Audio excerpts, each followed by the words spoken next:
وأصحابه الطيبين الطاهرين رب اشرح لي صدري ويسر لي أمري واحلل عقدة من لساني يفقه قولي اللهم لا سهل إلا ما جعلته سهلا وأنت يا حي يا قيوم تجعل الحزن إذا شئت سهلا اللهم ارزقنا الإخلاص في القول والعمل والنية أذكركم وأذكر نفسي بإخلاص النية لله تبارك وتعالى. Para hadirin jamaah salat subuh Masjid Al-Fida yang dimuliakan oleh Allah Subhanahu wa taala. Alhamdulillah kita telah melaksanakan beberapa rangkaian ketaatan kepada Allah Subhanahu wa taala. Kita mulai dengan salat tahiyatul masjid, kemudian salat sunnah 2 rakaat sebelum salat subuh, kemudian salat subuh, kemudian kita lanjutkan dengan mendengarkan kajian ilmu agama yang seharusnya diisi oleh beliau Kiai Haji Khairul Ansori. Namun karena beliau sedang ada tugas ke luar negeri, maka beliau pada saat ini berhalangan hadir. Mudah-mudahan itu tidak menjadikan kita kendor dalam belajar ilmu agama. Insyaallah saya akan berusaha untuk menyampaikan materi tentang Muharram. Para hadirin yang dimuliakan oleh Allah Subhanahu wa taala, seperti biasa mari kita menghadirkan niat mencari ridha Allah Subhanahu wa taala dengan mendengarkan kajian ilmu agama. Kita mulai dengan bacaan Bismillahirrahmanirrahim. Semoga kegiatan yang kita lakukan ini mendapatkan ridha dari Allah Subhanahu wa taala. Kita dilingkupi oleh rahmatnya Allah Subhanahu wa ta'ala dan senantiasa mendapatkan keberkahan dari Allah Subhanahu wa ta'ala.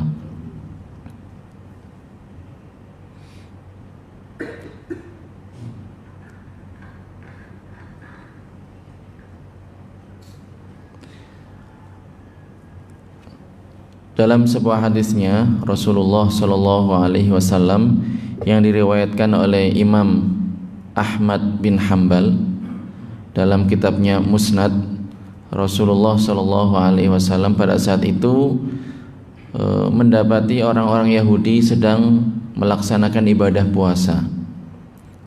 Kemudian diceritakan itu puasa apa?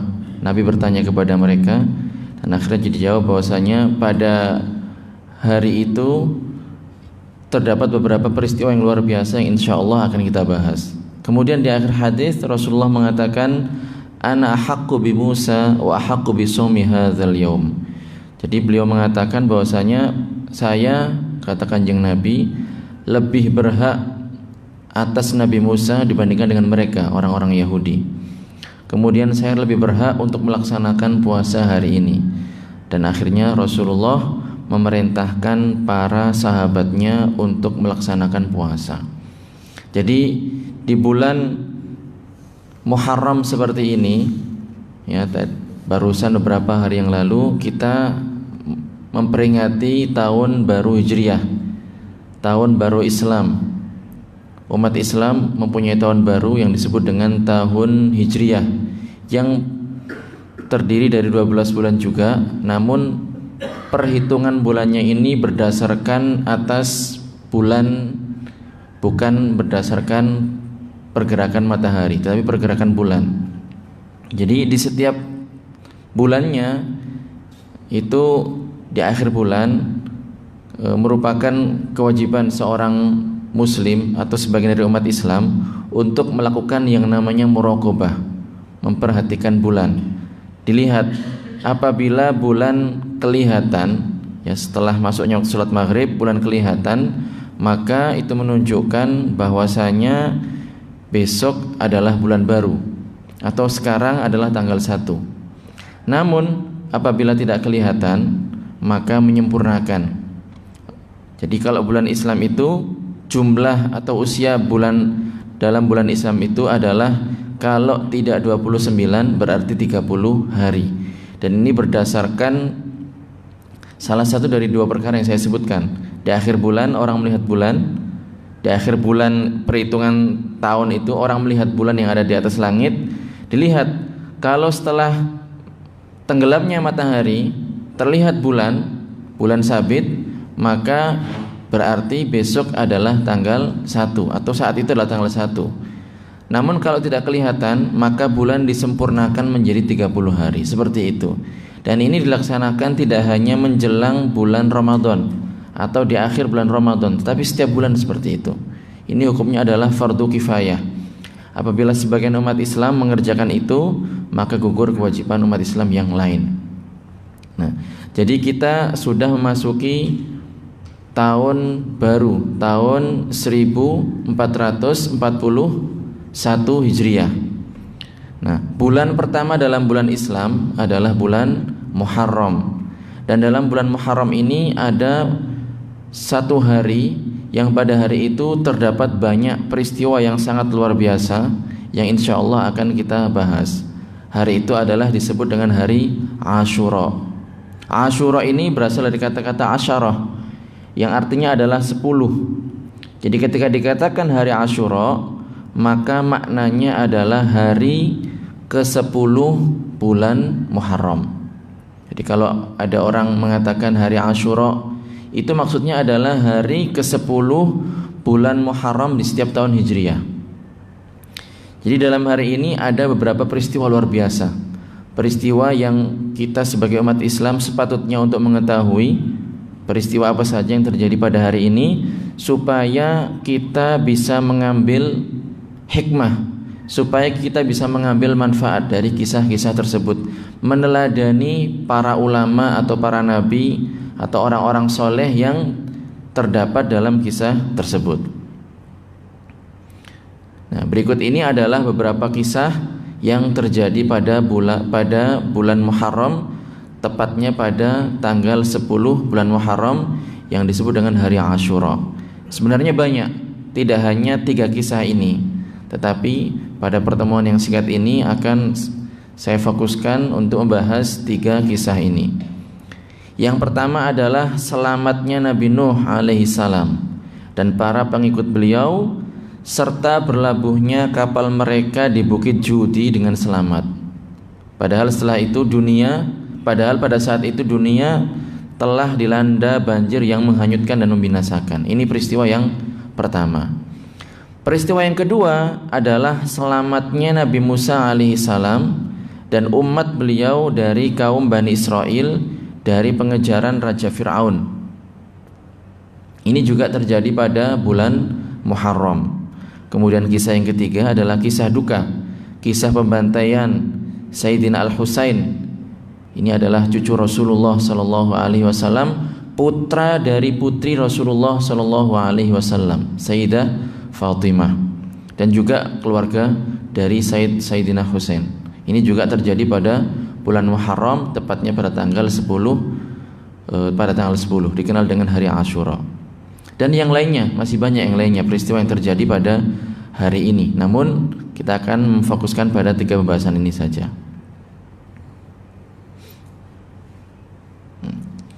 Dalam sebuah hadis, dan tadi sudah saya sebutkan, hadis ini diriwayatkan oleh Al-Imam Ahmad bin Hanbal radhiyallahu anhu fi musnadihi, dalam kitab musnadnya.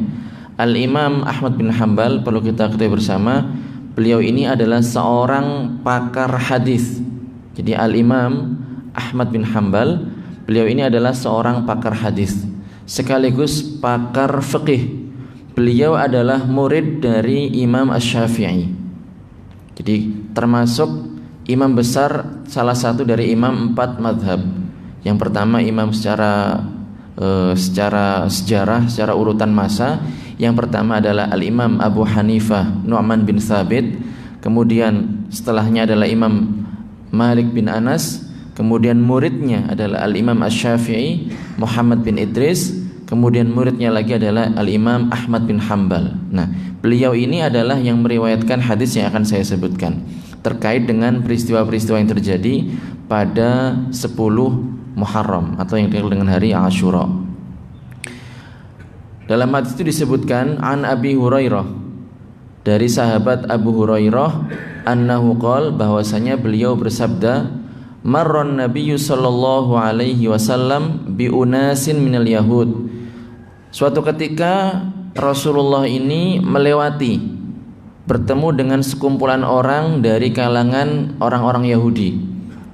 Nah, perlu diketahui juga bahwasanya yang dimaksud dengan Yahudi di sini adalah mereka orang-orang yang mengikuti Nabi Musa alaihissalam. Jadi ketika Nabi Musa diutus oleh Allah Subhanahu wa taala kepada kaumnya, kaum yang mengikuti Nabi Musa ini disebut dengan kaum Yahudi. Di awal ketika mereka mengikuti Nabi Musa alaihissalam, mereka adalah golongan yang benar. Mereka meyakini keyakinan yang benar, mengikuti apa yang diajarkan dan didakwahkan oleh Nabi Musa alaihissalam, meyakini bahwasanya tidak ada yang berhak disembah melainkan Allah Subhanahu wa taala, dan bahwa Nabi Musa adalah utusan Allah Subhanahu wa taala. Sama, karena dalam urusan akidah itu tidak ada perbedaan di kalangan para nabi, mulai dari Nabi Adam sampai nabi yang terakhir Nabi Muhammad sallallahu alaihi wasallam. Mereka semuanya mengajak dan menyerukan kepada agama Islam, mengajak bahwasanya tidak ada yang berhak disembah melainkan Allah Subhanahu wa taala. Jadi kelompok Yahudi ketika Nabi Musa masih hidup, mereka ini adalah orang-orang muslim. Orang-orang muslim. Kemudian setelah beliau meninggal beberapa waktu terjadi penyelewengan, Taurat diselewengkan maknanya pada saat itu. Kemudian orang-orang ini sudah jauh dari apa yang diajarkan oleh Nabi Musa. Oleh karenanya nama Yahudi ini melekat untuk pengikut Nabi Musa, dan setelahnya mereka mengalami yang namanya penyelewengan. Jadi Rasulullah ini bertemu dengan sekelompok orang dari bangsa Yahudi. Wa qad shamu yauma Asyura, dan mereka ini melaksanakan puasa pada tanggal 10 bulan Muharram. Asyura hari ke-10 di bulan Muharram. Faqal ma hadha shaum, Rasulullah mengatakan, ini puasa apa? Ma hadha shaum, ini puasa apa? Faqalu, kemudian mereka mengatakan, hadzal yaumul ladzi najjallahu fihi Musa, ini adalah hari di mana pada hari itu Allah Subhanahu wa taala menyelamatkan Nabi Musa alaihissalam. Wa Bani Israel, dan Bani Israel. Bani Israel ini adalah nama dari Nabi Yakub alaihissalam. Israel ini adalah nama dari Nabi Yakub alaihissalam. Bani Israel ini adalah anak-anak atau keturunan dari Nabi Yakub alaihissalam. Seperti itu. Jadi pada hari itu Allah Subhanahu wa taala menyelamatkan Nabi Musa dan juga menyelamatkan keturunan dari Nabi Yakub minal gharaq. Jadi dari apa? Dari tenggelam. Kenapa? Seperti kita ketahui bahwasanya Nabi Musa alaihissalam termasuk mukjizat yang diberikan oleh Allah kepada beliau adalah beliau ini membelah lautan dengan tongkat beliau, sehingga lautan itu terbelah menjadi banyak bagian. Insyaallah nanti akan kita bahas. Wa ghariqa fihi Fir'aun. Jadi pada hari itu, pada tanggal 10 bulan Muharram, pada hari itu juga Allah Subhanahu wa taala menenggelamkan seorang raja yang lalim, seorang raja yang congkak, seorang raja yang berani-beraninya mengaku sebagai Tuhan, yaitu Fir'aun. Terjadinya kapan? Pada tanggal 10 bulan Muharram. Wa hadzal yaumu istaqarrat fihi as-safinatu 'alal judi. Kemudian juga pada hari itu, pada tanggal 10 Muharram, pada tanggal itu juga kapal yang ditumpangi oleh Nabi Nuh alaihissalam beserta para pengikutnya yang beriman ini berlabuh di bukit yang disebut dengan Bukit Al-Judi dengan selamat. Setelah terjadi sebelumnya banjir besar yang melanda seluruh permukaan bumi. Fasamahu Nuhun wa Musa syukran lillahi azza wajal. Nah, karena kenikmatan yang begitu besar yang dianugerahkan oleh Allah Subhanahu wa taala kepada Nabi Musa dan para pengikutnya yang beriman, dan juga kepada Nabi Nuh alaihi wassalam dan para pengikutnya yang beriman, mereka berpuasa pada hari itu sebagai tanda syukur kepada Allah Subhanahu wa taala. Dan ini kemudian orang-orang Yahudi melaksanakan puasa ini. Faqala Nabi sallallahu alaihi wasallam, kemudian Nabi bersabda, ana ahaqqu bi Musa wa ahaqqu bi shaumi hadzal yaum. Rasulullah beliau bersabda, saya lebih berhak atas Nabi Musa karena sama-sama nabi dibandingkan dengan kalian, karena kalian sudah menyimpang, sedangkan saya menjalankan perintah Allah Subhanahu wa taala seperti yang menyebarkan agama Islam seperti yang dilakukan oleh Nabi Musa alaihissalam. Wa haqqu bi shaumi hadzal yaum, dan beliau mengatakan lebih berhak atas puasa pada hari ini. Fa amara ashabahu bisawm, kemudian beliau merintahkan para sahabatnya untuk melaksanakan puasa. Perlu kita ketahui bahwa yang dimaksud dengan sahabat di sini adalah sahabat Rasulullah sallallahu alaihi wasallam. Mereka adalah orang-orang yang hidup di masa Rasulullah, yang bertemu dengan Rasulullah, hidup di masa Rasulullah, bertemu langsung, bertatap muka langsung dengan Rasulullah, beriman dengan Rasulullah, dan mati dalam kondisi beriman. Itu yang dinamakan dengan sahabat. Oleh karenanya tidak termasuk sahabat orang-orang yang tidak pernah jumpa dengan Rasulullah. Kita bukan dinamakan sahabat. Kita bukan dinamakan sahabat. Generasi yang ada setelah Rasulullah karena tidak bertemu dengan Rasulullah tidak dinamakan sahabat. Begitu juga orang yang hidup di masa Rasulullah tetapi tidak pernah jumpa dengan Rasulullah. Ada tokoh yang namanya Uwais Al-Qarni atau Ashama An-Najasyi. Dua orang ini adalah tokoh terkenal dalam umat Islam. Namun keduanya tidak pernah berjumpa langsung dengan Rasulullah. Walaupun mereka beriman, maka juga tidak dinamakan sahabat. Atau orang yang jumpa dengan Rasulullah tetapi tidak beriman dengan Rasulullah, seperti Abu Jahal, tidak dinamakan sahabat. Abu Thalib, paman Rasulullah, mati dalam kondisi tidak beriman, juga tidak dinamakan dengan sahabat. Atau orang yang hidup di masa Rasulullah, pernah jumpa, sempat beriman tetapi mati dalam kondisi kafir karena murtad, ini juga bukan dinamakan sahabat. Jadi yang dimaksud dengan sahabat adalah orang-orang yang hidup di masa Rasulullah, kemudian bertemu dengan Rasulullah, mereka beriman dengan beliau dan mati dalam kondisi beriman. Jadi setelah itu Rasulullah memerintahkan para sahabatnya untuk berpuasa, puasa pada hari ke-10 bulan Muharram. Hadis ini diriwayatkan oleh Imam Ahmad dalam musnadnya. Berikutnya adalah akan kita jelaskan mengenai kisah yang terjadi pada Nabi Nuh alaihissalam. Jadi Nabi Nuh alaihissalam, beliau ini adalah salah satu dari Nabi Allah Subhanahu wa ta'ala. Beliau adalah Nabi yang pertama kali diutus oleh Allah Subhanahu wa ta'ala kepada orang-orang kafir. Di zaman Nabi Adam alaihissalam, begitu juga Nabi yang diutus setelahnya, Nabi Syis alaihissalam, belum terjadi yang namanya kekufuran. Tidak ada seorang pun dari kalangan manusia pada saat itu yang jatuh pada kekufuran. Namun setelah Nabi Syis meninggal, beberapa waktu kemudian terjadi kekufuran untuk pertama kalinya. Kemudian Allah Subhanahu wa ta'ala mengutus nabinya, yaitu Nabi Nuh alaihi assalam. Beliau ini sangat gigih dalam berjuang dalam amar ma'ruf nahi munkar, menjalankan segala perintah Allah Subhanahu wa ta'ala serta menjauhi segala larangannya. Beliau juga tidak pernah bosan dalam menyeru kepada jalan Allah Subhanahu wa ta'ala. Beliau ini dakwahnya, para hadirin, selama 950 tahun. 950 tahun, bayangkan.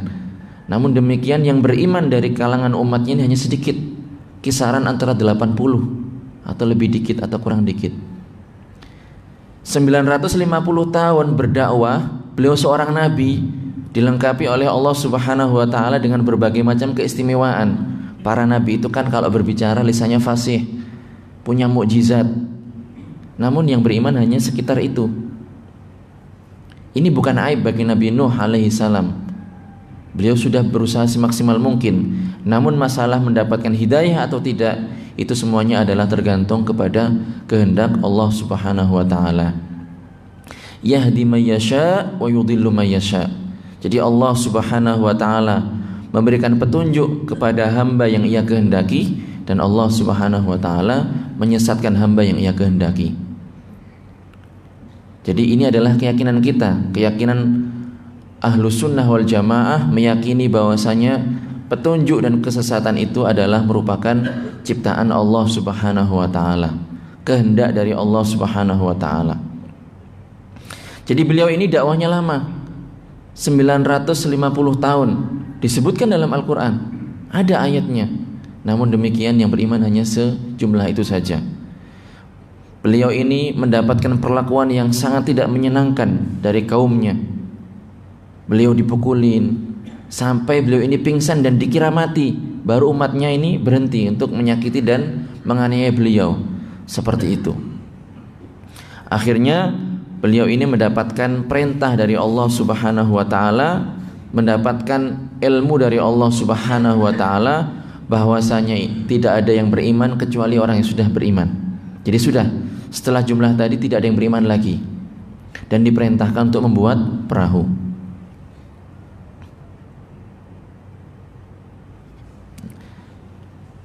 Jadi ini ayatnya, walaqad arsalna nuhan ila qaumihi falabitha fihim alfasanatin illa khamsina ama. Nabi Musa alaihissalam diutus oleh Allah kepada kaumnya, dan beliau ini dakwahnya selama 1000 kurang 50, berarti 950 tahun.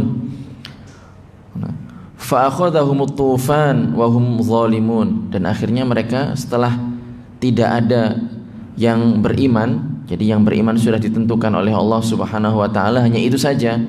Kemudian Nabi Nuh alaihissalam ini mendapatkan pengetahuan dari Allah bahwasanya sudah tidak ada yang beriman lagi, maka Nabi Nuh alaihissalam diperintahkan untuk membuat perahu, dan nanti akan ditimpakan musibah, ditimpakan azab kepada mereka. Fa anjaynahu wa ashabas safinati wa ja'alnaha ayatan lil alamin. Dan Allah Subhanahu wa taala menyelamatkan Nabi Nuh alaihissalam dan kaumnya yang mereka ini menumpangi perahu yang besar, dan dijadikan ini sebagai tanda untuk semesta alam, supaya kita ini mengambil pelajaran dari peristiwa yang terjadi pada Nabi Nuh alaihissalam. Nah, tadi disebutkan bahwasanya setelah Nabi Nuh mendapatkan wahyu dari Allah Subhanahu wa taala bahwa tidak ada kelompok, tidak ada satupun dari umatnya yang akan beriman lagi selain orang-orang yang sudah beriman, kemudian diperintahkan untuk membuat perahu, Nabi Nuh berdoa kepada Allah Subhanahu wa taala seperti yang termaktub dalam Al-Qur'an, wa qala Nuh rabbi la tazar 'alal ardi minal kafirin dayyara. Ini adalah surat Nuh ayat 26. Nabi Nuh berdoa, ya Allah, jangan sisakan seorang pun yang hidup di muka bumi ini kecuali orang-orang yang beriman. Jadi orang-orang kafir yang hidup di dunia ini sudah jangan disisakan. Akan ditimpakan musibah yang begitu dahsyat kepada mereka.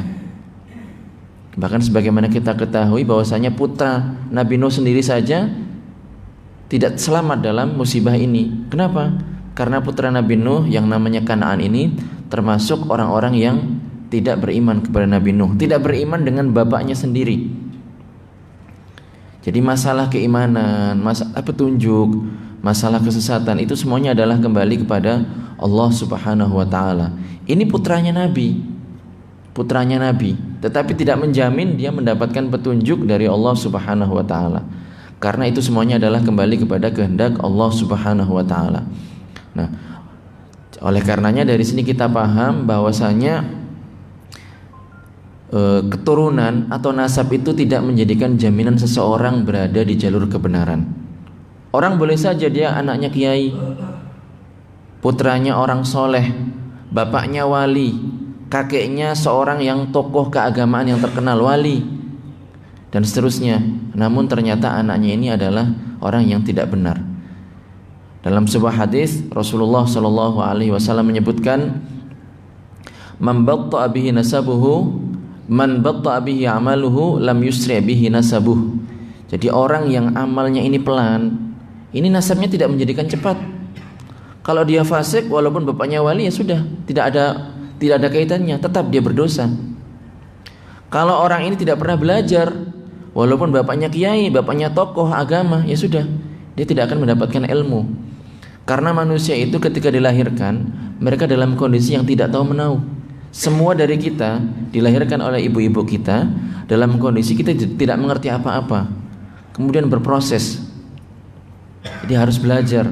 Oleh karenanya ini penting, jangan sampai karena ada seseorang kemudian putra dari tokoh keagamaan, padahal dia nggak pernah belajar, kemudian semua perkataannya dianggap benar. Tidak demikian. Tidak demikian. Harus dikembalikan kepada timbangan agama. Kalau memang yang dikatakan haram, ya kita katakan itu perkara yang haram. Kalau memang yang dikatakan benar, maka kita katakan itu adalah perkataan benar. Jadi ini kisah yang terjadi pada Nabi Nuh alaihi salam. Berikutnya adalah peristiwa yang terjadi pada Nabi Musa alaihi salam. Jadi sebagaimana kita ketahui, Nabi Musa alaihissalam, beliau ini hidup di masa Raja Fir'aun, seorang raja yang zalim, seorang raja yang berani-beraninya mengaku bahwa dia adalah Tuhan. Faqala ana rabbukumul a'la, sebagaimana disebutkan dalam Al-Quran. Fir'aun mengatakan, saya adalah Tuhan kalian yang luhur, seperti itu. Kenapa demikian? Dikisahkan bahwasanya Fir'aun ini tidak pernah mengalami yang namanya rasa sakit. Sakit kepala aja tidak pernah.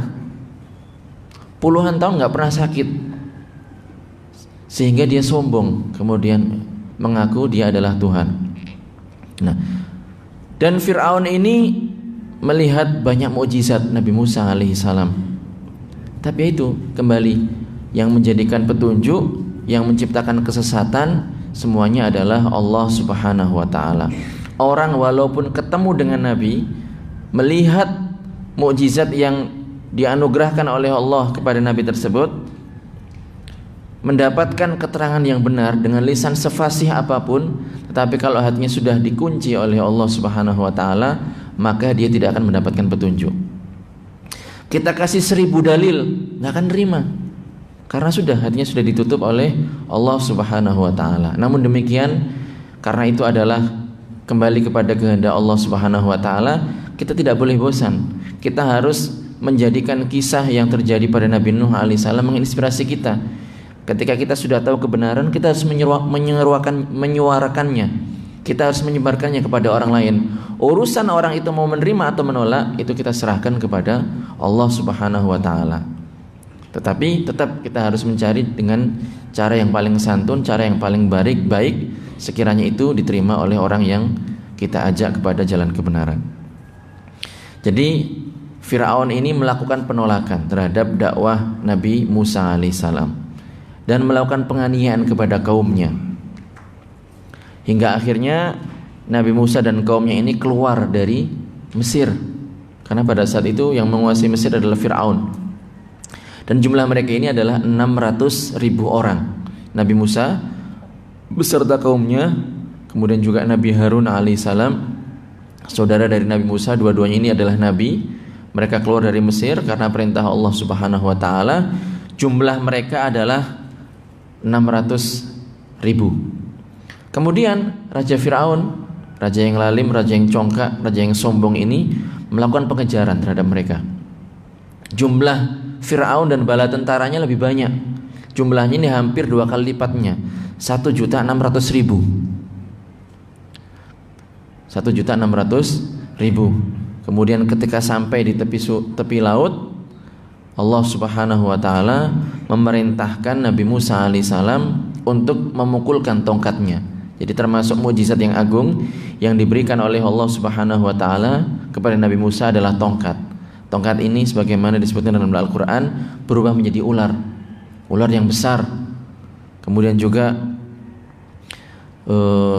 tongkat ini ketika dipukulkan ke laut, maka laut itu terbelah menjadi banyak belahan.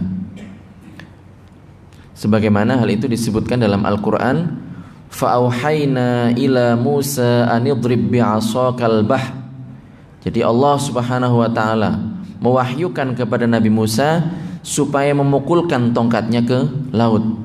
Fanfalaqa, kemudian terbelah. Lautnya terbelah menjadi 12 belahan. Fakana kullu firqin qattaudil azim. Dan setiap belahan itu ukurannya sangat besar sekali, seukuran gunung besar. Jadi ketika Nabi Musa memukulkan tongkatnya ke laut, lautnya terbelah menjadi 12 belahan. Kemudian masing-masing dari umat Nabi Musa, yaitu Bani Israel, mereka melewati sesuai dengan kabilah dan golongan di kalangan mereka. Nah, jadi lautnya terbelah menjadi daratan kering, dan di sampingnya ini adalah lautan juga. Ukurannya sangat besar, gunung. Dan ini adalah bukan sesuatu yang mustahil bagi Allah Subhanahu wa taala. Walaupun laut, air itu adalah benda cair, tetapi kalau Allah Subhanahu wa taala menghendaki seperti itu, menghendaki bahwasanya air itu menjadi seperti gunung, tidak mengalir, tidak tumpah, ya akan terjadi. Karena itu semuanya adalah kehendak Allah Subhanahu wa taala. Ini di surat Asy-Syu'ara ayat 63. Kemudian setelah Nabi Musa alaihissalam dan para pengikutnya masuk ke dalam lautan tersebut, diikuti oleh Fir'aun dan bala tentaranya. Masuk, nah awalnya tidak mau. Jadi kuda yang ditumpangi oleh Fir'aun ini awalnya tidak mau masuk ke belahan tadi, darat, ke lautan yang sudah mengering menjadi daratan. Kemudian datang malaikat yang membawa kuda betina, sehingga kuda yang ditumpangi oleh Fir'aun ini ikut masuk dan bala tentaranya, karena Fir'aun ini adalah pimpinan dari bala tentaranya. Nah, dalam Al-Quran disebutkan wajawazna bibani Israil al-bahr. Jadi Allah Subhanahu wa taala menyelamatkan Bani Israel dari tenggelam di lautan. Fa'atba'ahum Fir'aun wa junuduhu baghyaw wa adwa. Nah, setelah lewat kemudian diikuti oleh Fir'aun dan bala tentaranya. Mereka ini tujuannya adalah untuk membinasakan dan untuk menghabiskan pengikut dari Nabi Musa alaihi salam. Hatta idza adrakahul gharq qala amantu annahu la ilaha illa alladzi amanat bihi banu Israil. Ini perkataannya Fir'aun. Hingga akhirnya ketika Fir'aun sudah di tengah dan Nabi Musa beserta pengikutnya sudah melewati lautan dalam kondisi selamat, maka belahan tadi itu dikembalikan oleh Allah Subhanahu wa taala. Gunung yang besar yang berupa air ini kembali menyatu dan menenggelamkan Raja Fir'aun beserta para pengikutnya. Ketika dalam kondisi seperti itu, kondisi mau tenggelam, mau mati, Fir'aun berkata, amantu annahu la ilaha illa alladzi amanat bihi banu Israil. Saya beriman bahwasanya tidak ada yang berhak disembah melainkan apa yang disembah dan diimani oleh Bani Israel. Sudah telat, sudah habis waktunya, tidak diterima oleh Allah Subhanahu wa taala. Nah, Fir'aun mengatakan sebagaimana disebutkan dalam Al-Quran, wa ana minal muslimin. Jadi saya termasuk golongan orang-orang yang beragama Islam. Tetapi sudah, ini adalah taubat yang sia-sia, taubat yang tidak akan diterima oleh Allah Subhanahu wa taala. Karena taubat ini akan diterima ada waktunya. Kalau sudah dalam kondisi seperti ini, orang mau mati, tidak akan diterima oleh Allah Subhanahu wa taala. Al-ana wa qad 'asaita qablu wa kunta minal mufsidin. Sekarang wahai Fir'aun, setelah terjadi seperti ini, setelah sebelumnya kamu adalah orang-orang yang banyak melakukan perbuatan maksiat dan kamu adalah orang-orang yang merusak, sudah tidak ada waktu lagi, tidak ada taubat bagi kamu. Taubat kamu tidak diterima oleh Allah Subhanahu wa taala. Surat Yunus ayat 90 dan 91. Jadi ini merupakan ayat yang menjelaskan bahwasanya taubat yang dilakukan oleh Fir'aun ini tidak diterima oleh Allah Subhanahu wa taala. Disebut dalam Al-Qur'an, "Wa laysatit taubatu lil ladzina ya'maluna as-sayyi'at." Taubat itu tidak berlaku bagi orang-orang yang melakukan berbagai macam keburukan. Hatta idza hadara ahadahumul maut. Jadi kalau sudah waktunya dia meninggal, ghorghoroh, jadi sudah nyawa itu sudah sampai di kerongkongan, ini sudah, kalau bertaubat tidak akan diterima oleh Allah Subhanahu wa taala. Qala inni tubtul an, tidak akan diterima oleh Allah Subhanahu wa taala. Tidak berlaku bagi orang yang seperti ini kondisinya. Walal ladzina yamutuna hum kuffar ulaika a'tadna lahum azaban alima. Jadi taubat ini juga tidak berlaku bagi orang-orang yang mati dalam kondisi kafir, mati tidak beriman kepada Allah Subhanahu wa taala, mati dengan keyakinan-keyakinan yang bertentangan dengan keyakinan umat Islam. Umat Islam meyakini bahwasanya agama yang benar adalah agama Islam. Tuhan yang berhak disembah hanyalah Allah Subhanahu wa taala. Tidak serupa dengan makhluknya, tidak butuh kepada makhluknya yang menciptakan segala-galanya, tidak butuh kepada tempat, tidak butuh kepada masa. Ini adalah keyakinan yang benar. Kalau orang punya keyakinan yang tidak seperti ini, meyakini bahwasanya Allah itu butuh kepada tempat, berada di atas arsy, bersemayam di atas arsy, ini adalah keyakinan yang tidak pernah diajarkan oleh Rasulullah sallallahu alaihi wasallam. Keyakinan yang sesat, keyakinan yang menyimpang, keyakinan yang apabila diyakini oleh seseorang, maka orang ini bukanlah bagian dari umat Islam. Nah, kalau orang ini meninggal kemudian bertaubat, maka tidak akan diterima taubatnya oleh Allah Subhanahu wa taala, dan orang-orang seperti ini telah dipersiapkan bagi mereka siksaan yang begitu pedih. Jadi ini adalah surat An-Nisa ayat 18. Para hadirin jamaah yang dimuliakan oleh Allah Subhanahu wa taala, itu adalah peristiwa yang kedua yang terjadi pada 10 bulan Muharram. Berikutnya adalah Sayyidina Husain alaihissalam. Beliau ini adalah cucu Rasulullah sallallahu alaihi wasallam. Beliau ini adalah saudara dari Hasan. Jadi Sayyidah Fatimah ini putra beliau, di antaranya adalah 2, Hasan dan Husain. Nah, yang terbunuh adalah Sayyidina Husain alaihissalam. Dan boleh dikatakan walaupun untuk seperti Sayyidina Husain alaihissalam boleh dikatakan Abu Bakar alaihissalam boleh. Ini bukan sesuatu yang diharamkan. Kenapa? Para ulama mengatakannya, para ulama menjelaskannya. Al-Imam Al-Bukhari dalam kitab Sahih, beliau menyebutkan Ali alaihissalam, Abu Bakar alaihissalam, bukan sesuatu yang haram, tidak khusus hanya bagi Nabi. Jadi Sayyidina Husain ini adalah cucu Rasulullah, putra dari putri Rasulullah, putra dari Sayyidah Fatimah radhiyallahu anha. Beliau ini adalah seorang yang gigih dalam melawan kebatilan. Sebagaimana kita ketahui bahwasanya setelah Sayyidina Ali meninggal dunia, maka khilafah ini berdasarkan kesepakatan ahlul hilli wal aqd diturunkan atau jatuh kepada Sayyidina Husain. Beliau ini memimpin dengan adil, bijaksana dan seterusnya. Namun ada beberapa pihak yang tidak sepakat dengan hal itu. Pihak yang berusaha untuk mencapai kekuasaan dengan jalan yang tidak diridhoi oleh Allah Subhanahu wa taala. Nah, pada akhirnya setelah Sayyidina Husain ini melihat apabila beliau bertahan, ini akan terjadi banyak pertumpahan darah di kalangan umat Islam. Akhirnya beliau mengalah. Beliau meninggalkan khilafah. Namun demikian, orang-orang yang sudah menjabat menjadi khilafah, menjadi khalifah ini tidak terima. Hingga akhirnya Sayyidina Husain beserta para keluarganya ini mendapatkan makar dari orang-orang seperti itu, dibantai di padang Karbala sebagaimana yang kita ketahui. Beliau disakiti, dianiaya, bahkan dipenggal kepalanya. Beserta para keluarganya dibunuh, sebagian ada yang dibunuh, sebagian ada yang disiksa dan seterusnya. Namun selama hidup beliau sampai beliau meninggal dunia, beliau tetap konsisten dalam kebaikan dan senantiasa memperjuangkan kebenaran. Peristiwa ini juga sama terjadi pada 10 bulan Muharram atau yang dikenal dengan hari Ashura.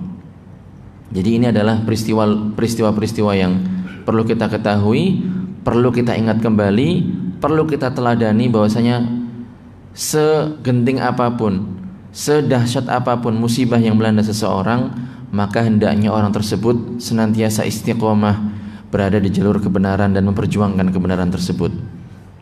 Karena sebagaimana disebutkan dalam hadis, orang yang dicintai oleh Allah Subhanahu wa taala, orang yang dikehendaki kebaikan oleh Allah Subhanahu wa taala, ini akan senantiasa mendapatkan banyak musibah. Dalam sebuah hadis Rasul bersabda, "May yuridillahu bihi khairan yusib minhu." Orang yang dikehendaki kebaikan oleh Allah Subhanahu wa taala, maka akan mendapatkan banyak musibah. Jadi bukan ketika orang serba enak, kemudian hidupnya lancar, mudah, kaya, ini bukan berarti orang ini diridhoi oleh Allah Subhanahu wa taala. Boleh jadi diridhoi oleh Allah, tetapi bukan bukti, bukan suatu pertanda bahwasanya orang ini diridhoi oleh Allah Subhanahu wa taala.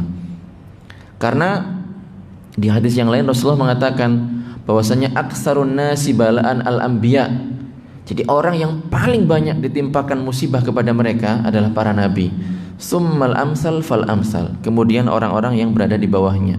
Jadi orang kalau mendapatkan musibah ini merupakan, dan dia sabar tentu saja, ini merupakan pertanda bahwasanya orang itu mendapatkan ridho dari Allah Subhanahu wa taala. Jadi termasuk yang dilakukan oleh umat Islam dalam hari Asyura adalah melaksanakan puasa. Karena tadi sudah kita bahas, Rasulullah setelah mendengarkan apa saja peristiwa yang terjadi pada hari itu, beliau memerintahkan umatnya, memerintahkan para sahabat untuk melaksanakan puasa bulan Asyura. Nah, jadi puasa bulan Asyura ini dilaksanakan oleh umat Islam dan kelompok Yahudi. Oleh karenanya, supaya berbeda dengan kelompok Yahudi, maka disunnahkan juga untuk puasa pada hari sebelumnya, yang disebut dengan hari Tasu'a. Jadi ada Asyura hari ke-10, ada Tasu'a hari ke-9. Jadi supaya berbeda dengan orang-orang Yahudi. Rasulullah ini mengajarkan kita ini berbeda dengan mereka dalam hal makan dan seterusnya. Makanya kalau kita makan itu merupakan perkara yang baik kalau makan itu sedikit berbicara. Tidak ketika makan itu diam saja. Nah, ini kebiasaannya orang-orang Yahudi. Nah, makanya kalau kita makan sedikit, sekiranya tidak sampai tersedak, kita berbicara walaupun cuma sedikit, supaya berbeda dengan kebiasaan orang-orang Yahudi. Jadi kita disunahkan untuk puasa pada tanggal 10 dan juga pada tanggal 9. Seandainya tanggal 9 ini tidak sempat berpuasa, maka disunahkan untuk berpuasa pada hari setelahnya, yaitu tanggal 11. Kalau seandainya mau, boleh puasa pada 3 hari itu, tanggal 9, tanggal 10, tanggal 11. Kemudian juga kita diperintahkan pada hari itu, ya sebagaimana pada hari yang lainnya, tapi ada keistimewaan pada hari itu. Ada hadisnya, nanti akan saya sebutkan, untuk memperbanyak sedekah, terutama kepada keluarga kita, karena ada fadilahnya, ada keutamaannya.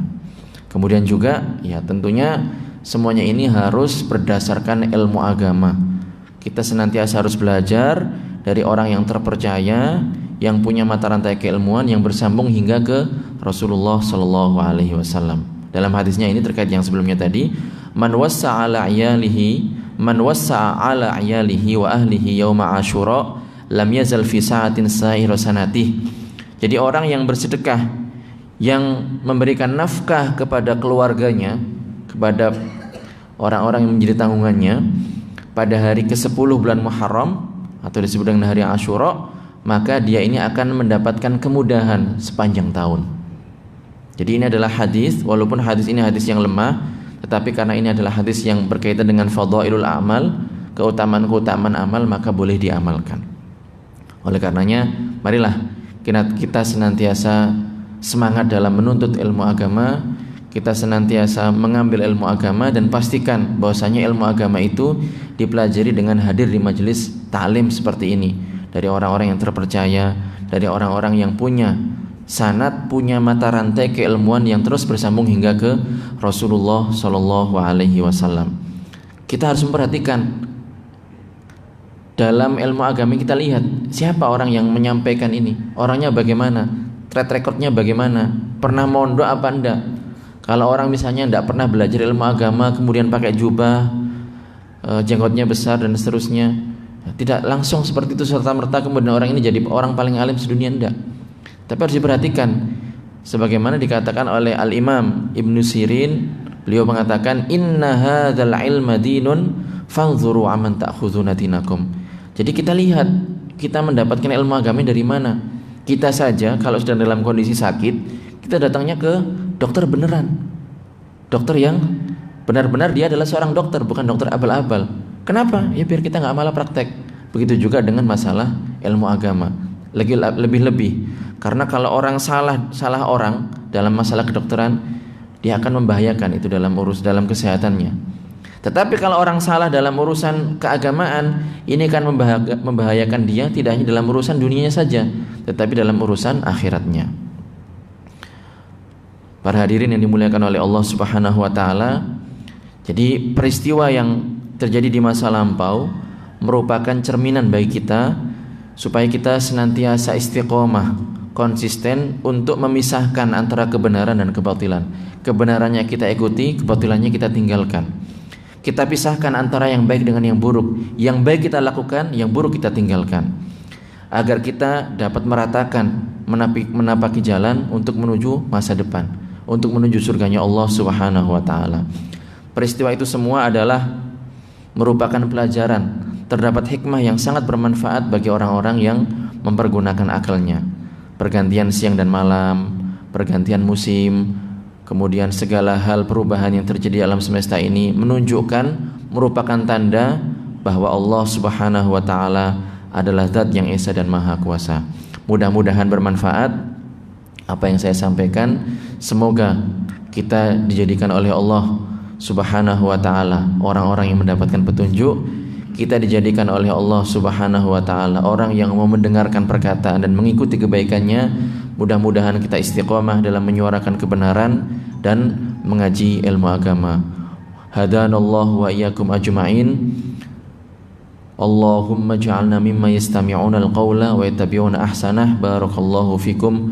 Wassalamu alaikum warahmatullahi taala wabarakatuh.